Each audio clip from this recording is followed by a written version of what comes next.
جمیلہ کو پہلی بار محمود نے باغ جنہ میں دیکھا۔ وہ اپنی دو سہیلیوں کے ساتھ چہل قدمی کر رہی تھی۔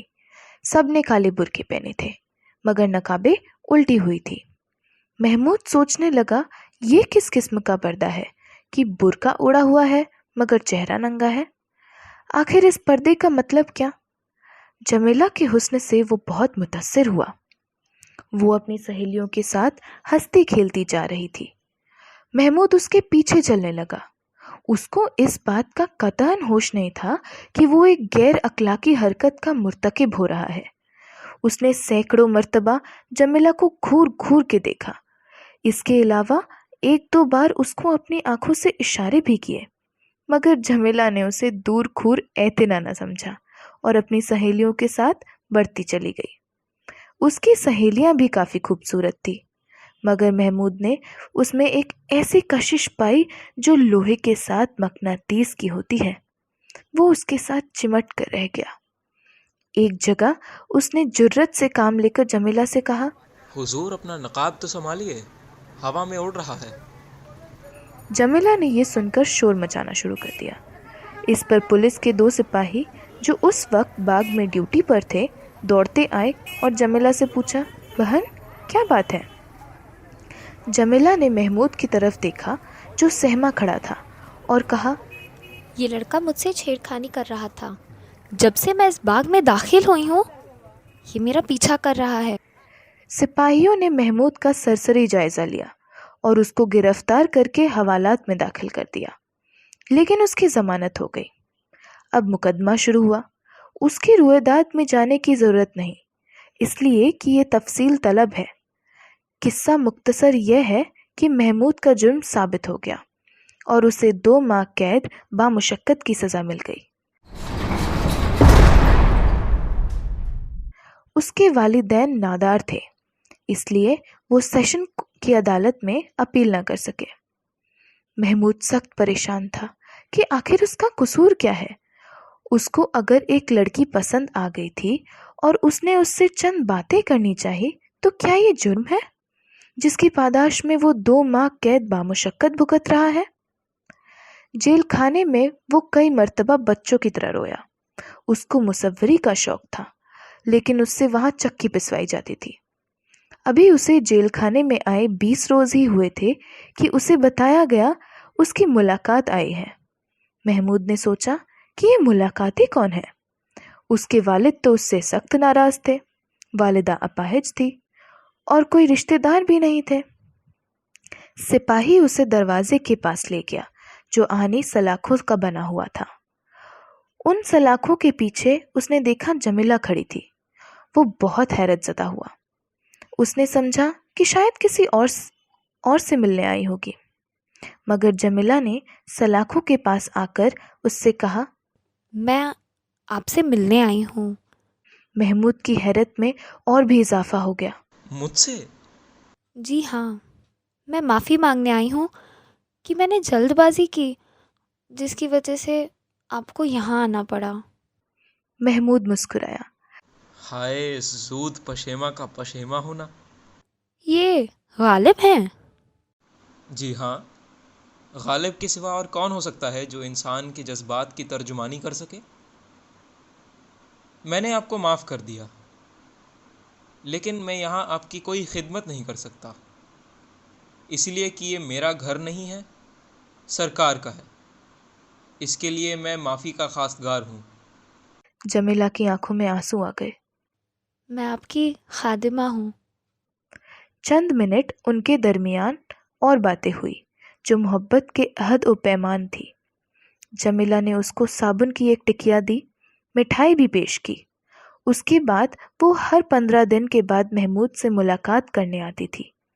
اس دوران ان دونوں کی محبت استوار ہو گئی۔ جمیلہ نے محمود کو ایک روز بتایا، مجھے موسیقی سیکھنے کا شوق ہے۔ آج کل میں خاص صاحب سلام علی خان سے سبق لے رہی ہوں۔ مجھے مصوری کا شوق ہے۔ مجھے یہاں جیل خانے میں اور کوئی تکلیف نہیں ہے۔ مشقت سے میں گھبراتا نہیں، لیکن میری طبیعت جس فن کی طرف مائل ہے اس کی تسکین نہیں ہوتی۔ یہاں کوئی رنگ ہے نہ روغن، کوئی کاغذ ہے نہ پینسل، بس چکی پیستے رہو۔ جمیلہ کی آنکھیں پھر آنسو بہانے لگی۔ بس اب تھوڑے ہی دن باقی رہ گئے ہیں، آپ باہر آئیں تو سب کچھ ہو جائے گا۔ محمود 2 ماہ کی قید کاٹنے کے بعد باہر آیا تو جمیلہ دروازے پر موجود تھی۔ اس کالے برقعے میں جو اب بھوسلا ہو گیا تھا اور جگہ جگہ سے پھٹا ہوا تھا۔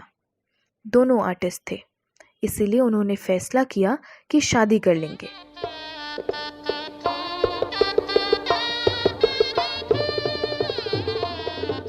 چنانچہ شادی ہو گئی۔ جمیلہ کے ماں باپ کچھ اثاثہ چھوڑ گئے تھے، اس سے انہوں نے ایک چھوٹا سا مکان بنایا اور پرمسرت زندگی بسر کرنے لگے۔ محمود ایک آرٹ اسٹوڈیو میں جانے لگا تاکہ اپنی مصوری کا شوق پورا کرے۔ جمیلہ خان صاحب سلام علی خان سے پھر تعلیم حاصل کرنے لگی۔ 1 برس تک وہ دونوں تعلیم حاصل کرتے رہے۔ محمود مصوری سیکھتا رہا اور جمیلہ موسیقی۔ اس کے بعد سارا اثاثہ ختم ہو گیا اور نوبت فاقوں پر آ گئی، لیکن دونوں آرٹ شدائی تھے۔ وہ سمجھتے تھے کہ فاقے کرنے والے ہی صحیح طور پر اپنی آرٹ کے معراج تک پہنچ سکتے ہیں، اسی لیے وہ اپنی اس مفلسی کے زمانے میں بھی خوش تھے۔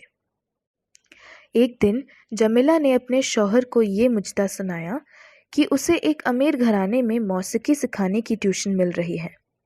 محمود نے یہ سن کر اس سے کہا، نہیں، ٹیوشن ویوشن بکواس ہے، ہم لوگ آرٹسٹ ہیں۔ اس کی بیوی نے بڑے پیار کے ساتھ کہا۔ لیکن میری جان، گزارا کیسے ہوگا؟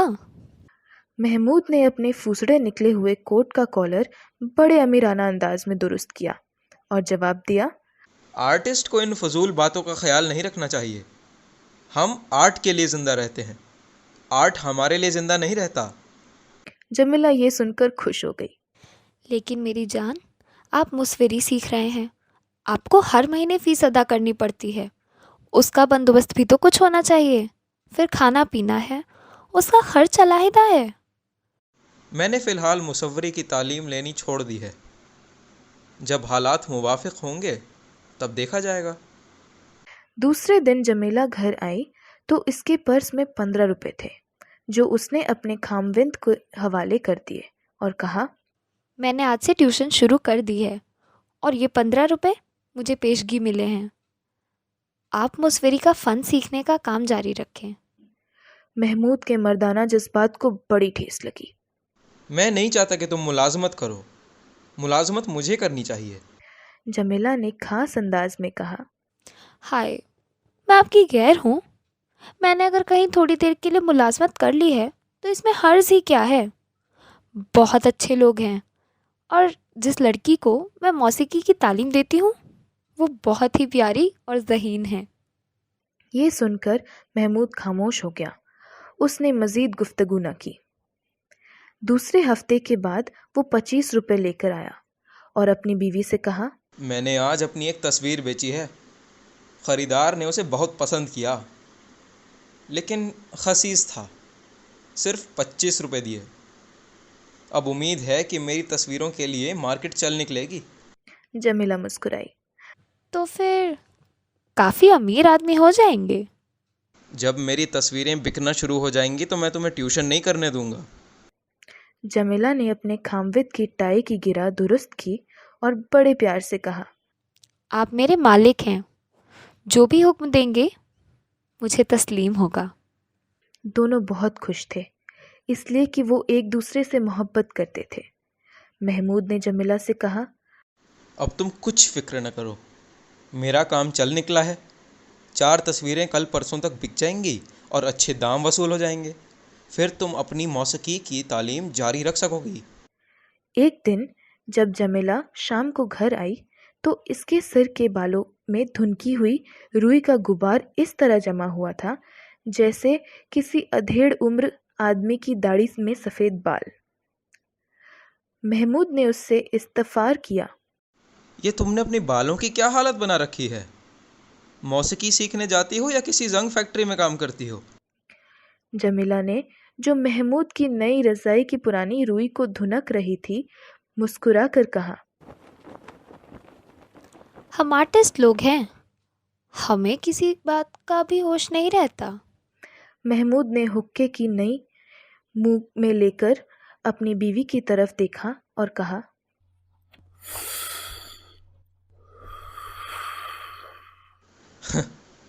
ہوش واقعی نہیں رہتا۔ جمیلہ نے محمود کے بالوں میں اپنی انگلیوں سے کنگھی کرنا شروع کیا۔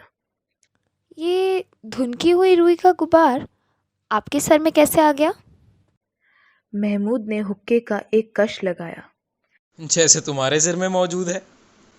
ہم دونوں ایک ہی جنگ فیکٹری میں کام کرتے ہیں، صرف آرٹ کی خاطر۔